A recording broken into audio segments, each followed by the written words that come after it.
Well, today we're talking about chapter 7, a few advanced topics, and as always feel free to jump in with any like personal experience or things that I have missed. I'm sure there'll be stuff that I missed. So first up is variable arguments. And so there's two different versions that this chapter covered, Args and Porgs. Is how I've been pronouncing it in my head. And so args in function definitions allow you to pass any number, well, I'm not sure if any number, but a different number like 1 or 2 or 3 of arguments to a function. And these are the things that are passed through args are not keyworded, and as opposed to chords, which we will cover in a bit.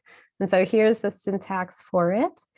And as an example, here we see a function called myFun that has the args arguments in the function, passing it this vector of hello, welcome to, and this is an example. I did a lot of like searching around to try to find examples that I thought really helped convey the context. And so like this is from Geeks for Geeks, which I thought was a really good website. So so passing this to myFun and you run it and it does this for the args. In the args argument, it prints each one. And just to illustrate another example, you can also split up the arguments within your function to have something that's not an arg, and then something that is an arg. And in this case, for arg1, it will print next to first argument. And then for all the other ones in the args argument, it will print them in order. So passing that, you can see the result here. The first argument is hello, and then all the other ones, it goes to the args. And then this is slightly different with chords. And so chords are keyword associated. And similarly, you use them in your function definitions, but versus args, these have keywords associated with them. But similarly, you can pass the variable number of chords to your function. So just to kind of illustrate that, here it is with myFun and then the chords within the my function. And you can see the difference here is we're passing something that has keywords associated with it, with the first, the mid, and the last. And running that, you'll see that it the function outputs it within, printing as we like defined it. But the difference here is that these have keywords versus up there, they did not. So I have a question. So we can see here in the second one, it means we are passing keyword dictionary, right? Mm-hmm. This one, sorry? Yes. Yeah, okay. Yeah, keyword. Okay. The first one we are passing, is it a list only, or we can pass like tuple as well? The first Here? one. No, the first one with only 1 star. This one? Yes. So what about, for example, this example where you have myFun? Can we pass? Yeah, can we pass like a tuple and see what will happen? I believe so. Anybody know for certain? Okay, so what I mean, like here where we have this, okay, so myFun where you call hello, and yeah, so can we wrap it inside like braces? Yeah. Can we wrap it? Yeah. Okay, to the end, the last one end. Yeah. This one, right? Yes. Can we see what will happen? So it considers all of that one single argument. Okay. And prints it here. Okay. All right. Thank you. Yeah. I think the chapter may have covered that. I think I kind of forgot it. Did I? No, I don't remember. Sorry, but now we know.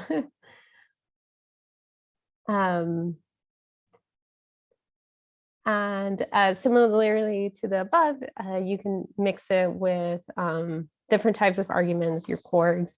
And so this one has my arg1, which, if you notice, isn't associated to a keyword, and the other ones are, and you can use that to print that within a function. Oh, never mind. And does anybody know why high did not print?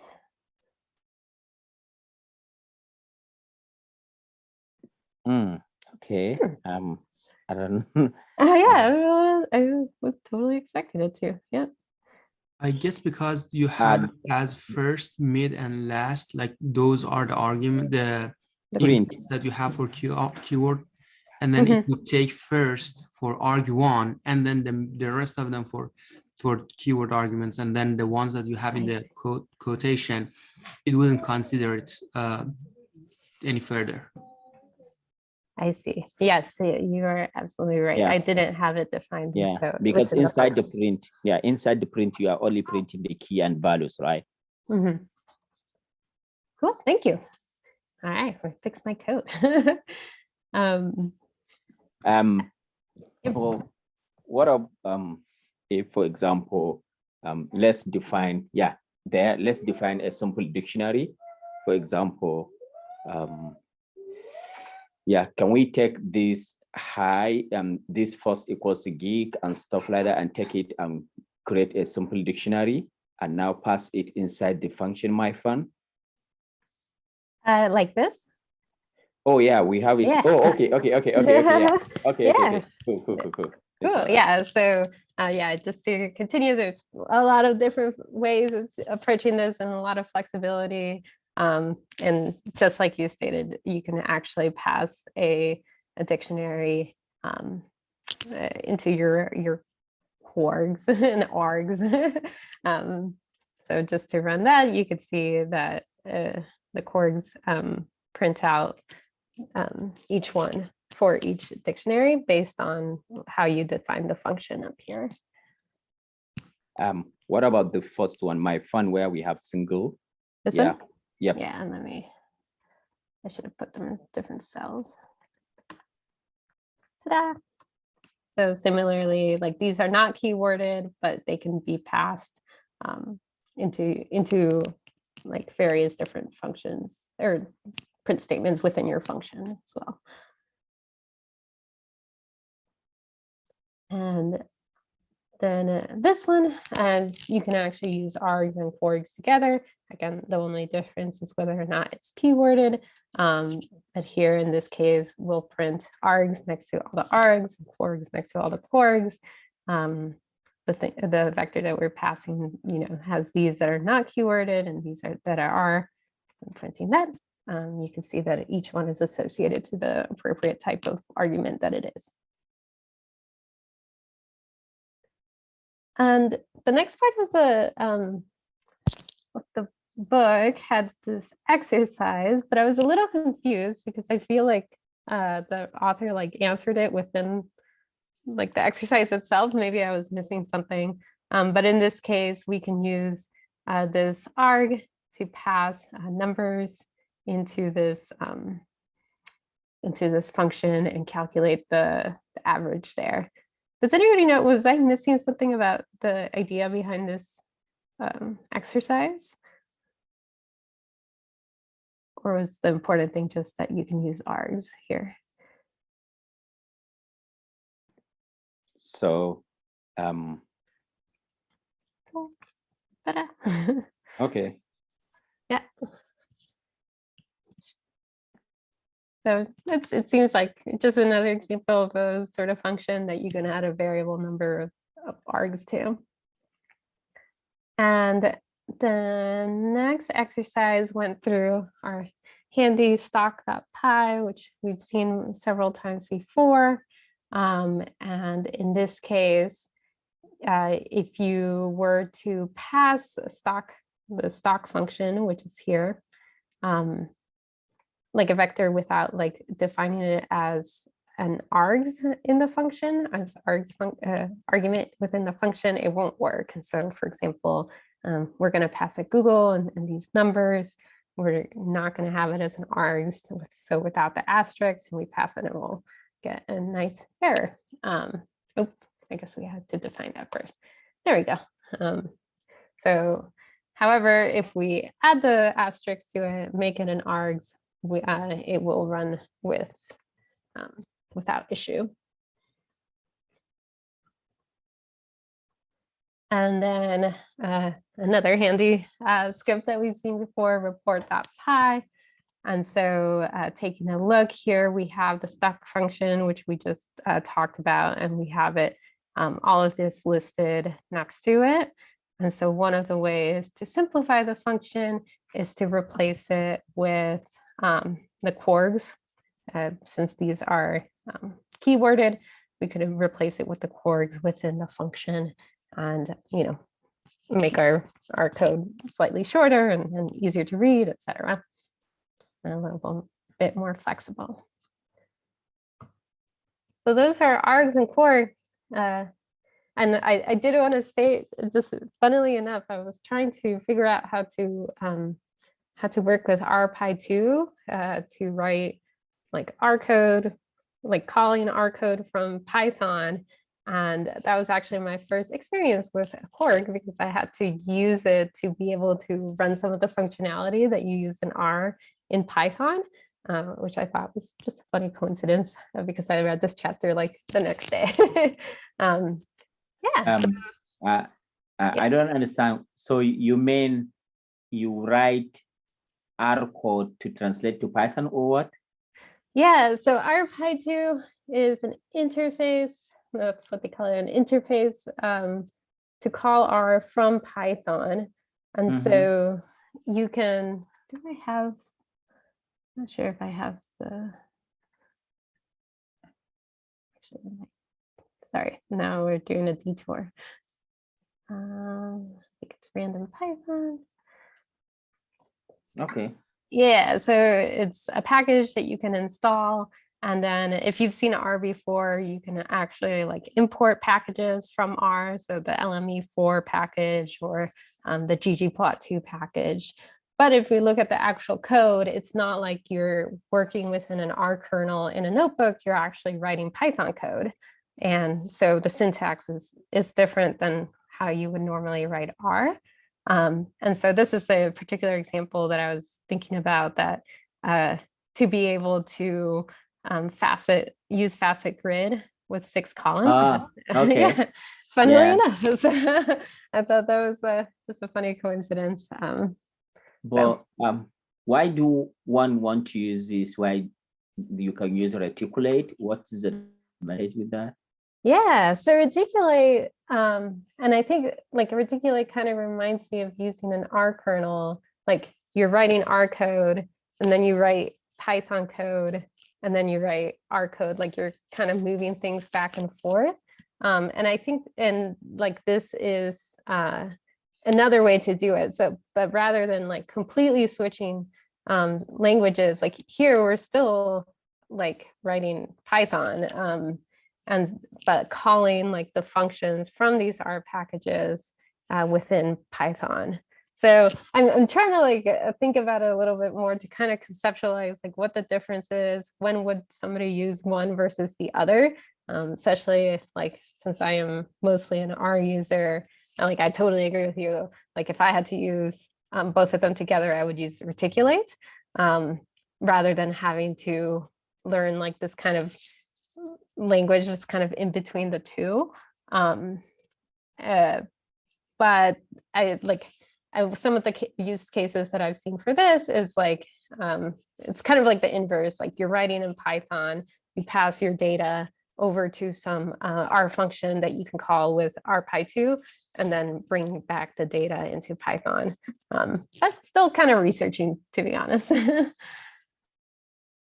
All right, thank you. Yeah, but again, I just thought, I was like, what is this? And then I found out in the book the next day.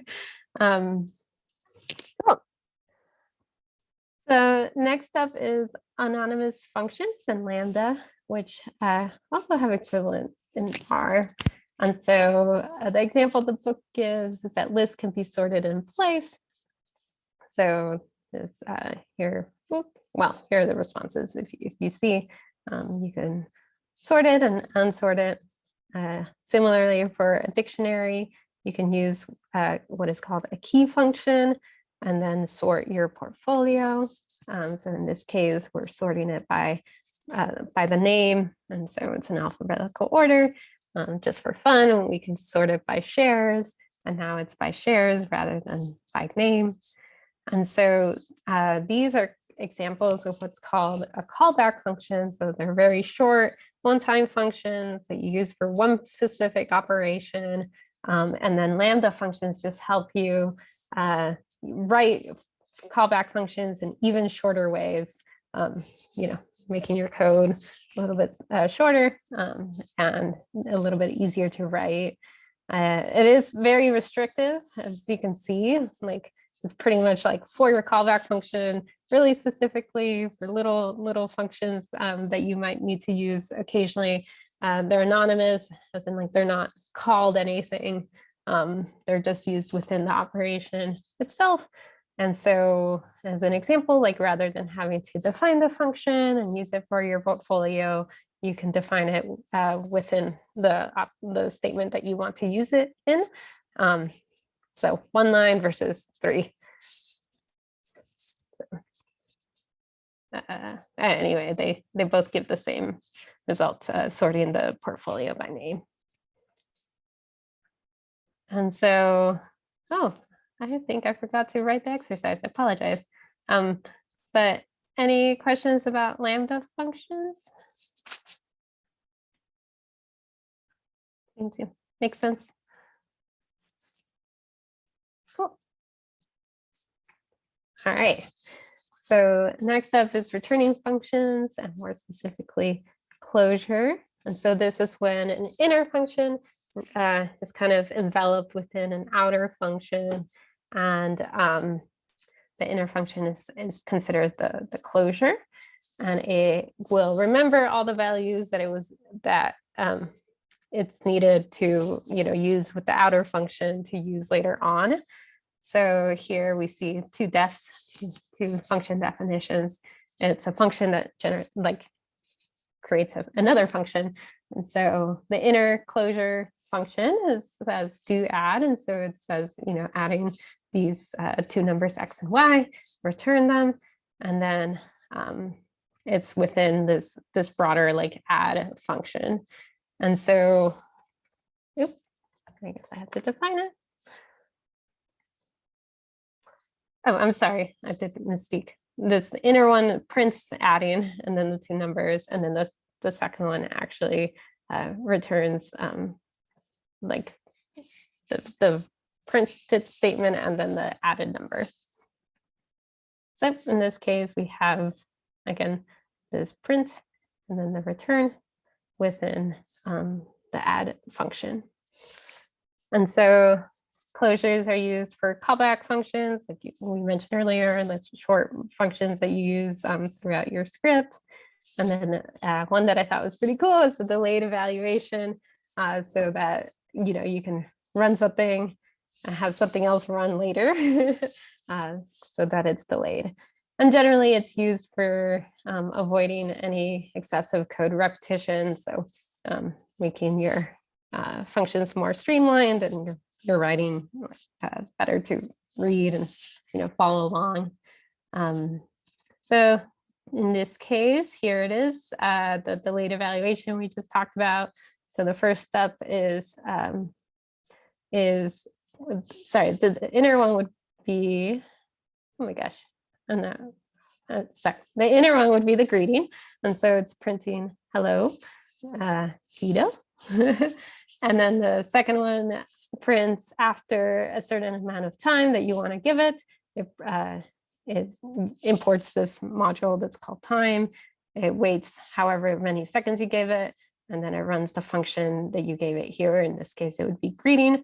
And so running that, I think the book had it at 30 seconds. I shortened it to 10. So right now we're, time sleep 10 seconds. And then, ta-da! Then it runs the function, which just prints this statement. Any questions or thoughts about closures?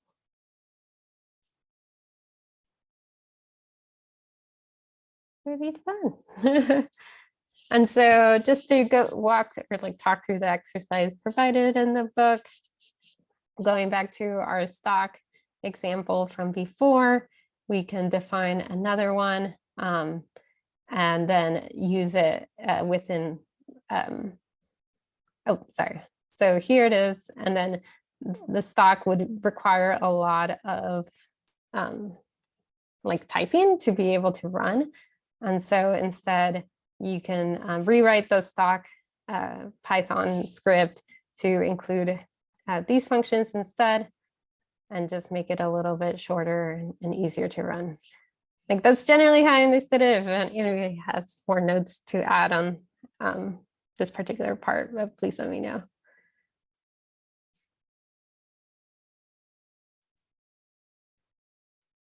Okay, cool. Next up is function decorators. So a wrapper wraps around another function.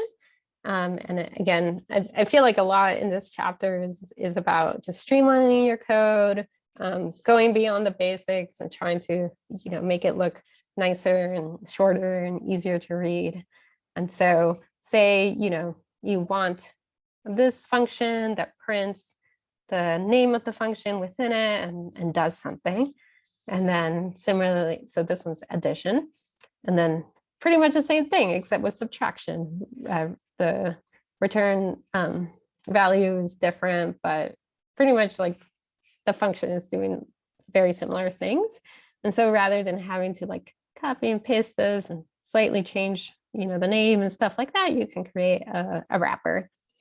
And so you can define give the wrapper a name like logged, and thinking back on our args and porgs from before, so that you have a variable number of things that you can include in the function. You can add those. Here we print, so to not repeat ourselves, we say we want calling from up here, and then the function name here, which you can get by using this, and then return that, return whatever the function is, and then that's how you write your wrapper. And so in this case, we're thinking back about our addition one, we can wrap it in logged, and so be able to get the particular result that we wanted. But to say we wanted to use it again, you could use this special syntax with @log or at the name of your wrapper, and just use it over and over for the particular things that you want to do, to make it a little bit easier, not have to put this particular call over and over if you don't want to. So results in the same thing pretty much. And so similarly, another example of a wrapper, the late evaluation that we looked at earlier, we can create a wrapper called time this, and it just wraps around this function so that we can use it anytime that we want, rather than having to add the specific details that are going to be repeated in various different functions. And so since this is an addition, is super, super fast. And so the time was really quick. Any questions on wrappers or thoughts? I just love it because I have not read about this concept, these decorators, and I'm just liking it. Thank you. Oh yeah, it's really nice. This I don't. Yeah. Because I always see them in code, especially for deep learning stuff. You see creating those classes with these decorators and everything.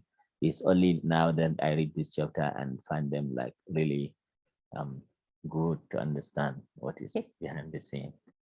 Yeah, it does make the code look really nice, and totally agree. It makes so much more sense now. Cool. I'm sorry, I did forget to say, like, these are called decorators, the special syntax for wrappers. Okay, so this is a section of the chapter that I have to admit I would love to chat with you, you all about, because I read the chapter, looked at a bunch of resources, and it's still a little bit over my head. So welcome, especially if you have any experience with static methods and with class methods that we can just chat through.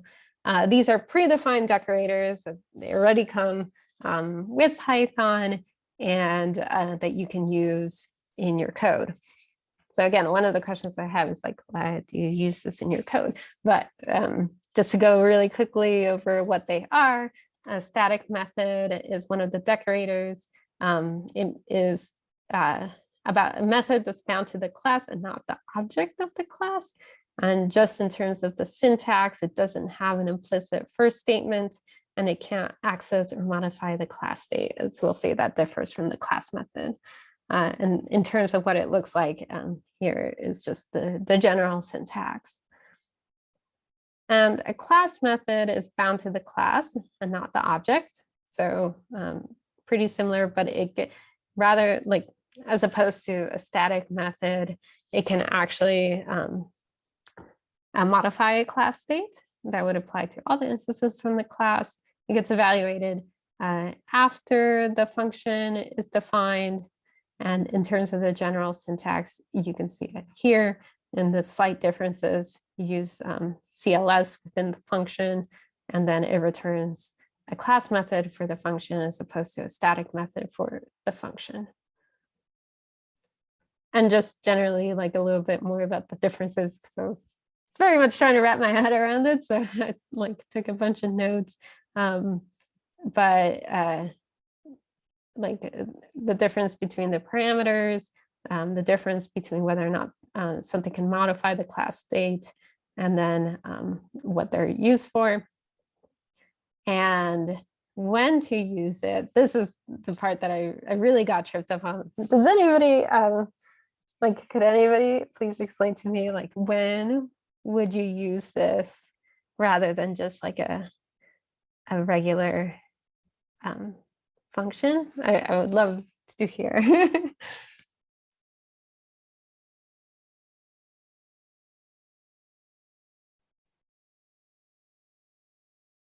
And the example from the book that the author gave was, say you want, going back to our portfolio.py script, if you want to read a portfolio from a CSV file, that he recommends using a class method for it.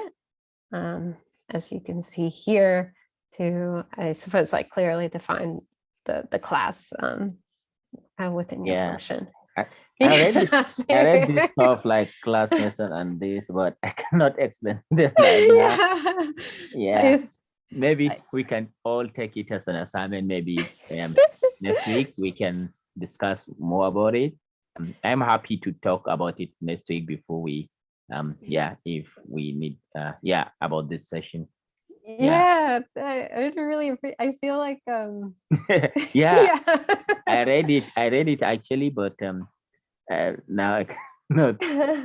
Yeah, because like I think they are talking about something like some method, they belong to the class, so that method inside the class, inside the main class, can access those methods, anyone. So instead for you to create a function, you just make them as somehow class methods, so that some concept, but I cannot explain it. But I'm happy to talk about it in our next session before. So in our next session, Taylor will discuss about the next chapter. So maybe after before you start for 5 minutes, or I can present talk about this. I also did I not define something? Oops, my bad. All right, cool. I also try to, like, just run things. And I was like, what's the difference? And they said this is advanced, right? So we are really moving to advanced now. So exactly. It was like, I think, like, just the examples Yeah. that I ran into. Like I, Mhm. I just didn't really like come across like Yeah. why it's important. But I mean, considering that they're predefined, they come with Python, they must be helpful in some ways. So, Mhm. um, Okay, cool. It's yeah. really important understanding these decorators because one will always see them in code. They are really, really important, these decorators, to get understanding on how. Yeah. Yeah.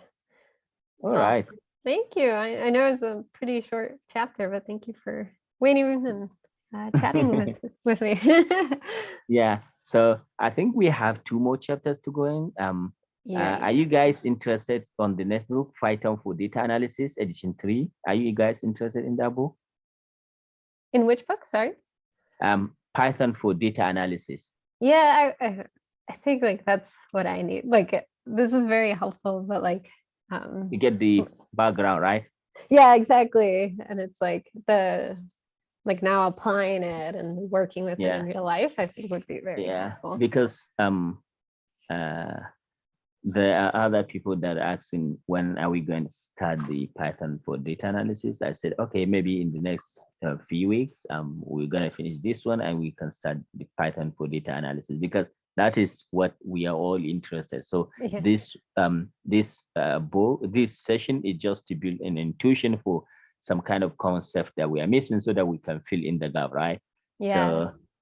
So if we go to the book Python for Data Analysis, also in chapter 1 and chapter 2, what they did basically was to try to do the general introduction of Python, in first chapter 1. So, but now we have already built the intuition. When we go there, we find it more interesting. Yeah, I think this book was really helpful in just like also like just learning how to read. Just because it looks the syntax really different. From R. Yeah, like things like indentation and stuff like that Yeah. were completely new to me. How do you find it like trying to adapt Python from R? Yeah, well, I also feel like this book like I don't have a computer science degree or like anything like that, and so thinking about things like in functions, kind of optimizing code, stuff like that, like that's also fairly new to me. And so Okay. yeah, and Because so like in computer science, they are talking about optimizing the performance and all those things. right, like don't repeat yourself and stuff like that. And so so this was also helpful, like just thinking through like how would I write a function for this instead of just copy and pasting things over and over. So really helpful. Okay, thank you. Tala, we're happy next week for you to present our chapter. Sounds good. Okay. Thank you all. Fariba, sorry, I always maybe mispronounce the name. So next week we're gonna have the second to the last chapter. And Tala will present to us. So yeah. So anyone want to add something? Okay. So I think yeah, today we finish so early, and if there's no question or anyone want to add something, I think we meet next week. Perfect. Okay. Thank you. Isabella, thank you very much, and really enjoy it. Thank you. Of course. Bye. Bye.